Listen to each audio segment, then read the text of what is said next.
সালামু আলাইকুম রাহমাতুল্লাহ। আলহামদুলিল্লাহ, আসসালাতু ওয়াসসালামু আলা রাসূলিল্লাহ। আল্লাহ সুবহানাহু ওয়া তাআলা আমাদেরকে পৃথিবীতে একা একা পাঠিয়েছেন। আবার আমরা আল্লাহর কাছে ফিরে যাব একা একা।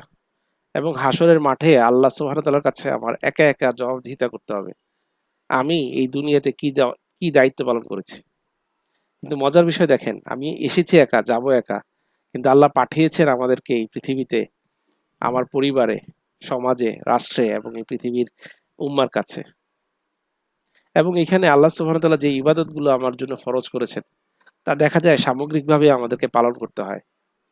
আমার অন্তরে ঈমান যদি চলে আসে তাহলে আমার এটা সাক্ষ্য দিতে হয় সবার সামনে।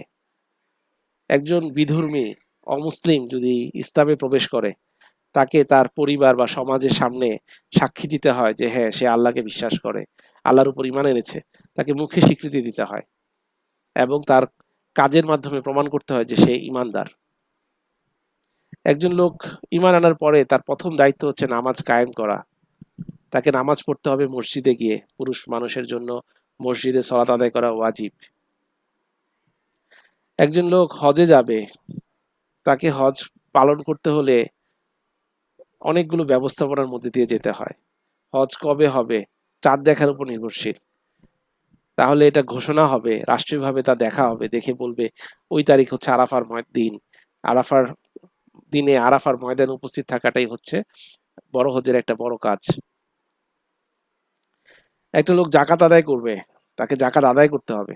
তার থেকে কেউ জাকাত আদায় করবে, রাষ্ট্রীয়ভাবে সেই জাকাতটা আদায় করা হবে। তার মানে বেশিরভাগ আমল ইবাদত যেগুলো আল্লাহ সুবহানাহু ওয়া তাআলা আমাদের জন্য ফরজ করেছেন, তা সামগ্রিকভাবে করতে হয়। সিয়াম পালন, রোজা রাখতে হবে, সেটা রাষ্ট্রীয়ভাবে ঘোষণা হবে কবে থেকে রোজা শুরু হবে, চাঁদ দেখার উপর নির্ভরশীল। কিন্তু আল্লাহর কাছে যখন আমার হিসাব দিতে হবে, তখন আমি ব্যক্তিগতভাবে এই আমলগুলা ইবাদতগুলা করার ক্ষেত্রে, আল্লাহর হুকুম মানার ক্ষেত্রে আমার ব্যক্তিগত প্রচেষ্টা আমি ঠিক মতন করেছি কিনা সেটার হিসাব দিতে হবে। আমার সমাজের মানুষ, আমার পরিবারের মানুষ আমাকে বাধা দিয়েছে, তারা করে নাই, এই অজুহাত দিলে হবে না।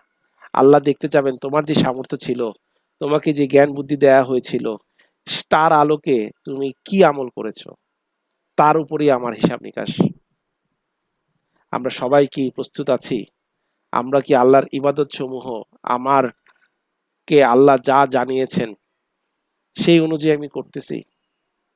আমার যা হক ছিল, আমার যে পার্সোনাল প্রচেষ্টা, আমার যে ব্যক্তিগত প্রচেষ্টা করার কথা ছিল, যেই ব্যক্তিগত দায়িত্ব ছিল উম্মার প্রতি, তা করতেছি? নাকি বলছি উম্মার বেশিরভাগ লোক তো করছে না, সুতরাং আমি আমার ব্যক্তিগত যেই কাজগুলো আমি নিজে নিজে করতে পারতাম, সেই কাজগুলোতেও আমরা গাফলতি করছি। আল্লাহ আমাদেরকে হেফাজত করুক। আসসালামু আলাইকুম ওয়া রাহমাতুল্লাহি ওয়া বারাকাতুহু।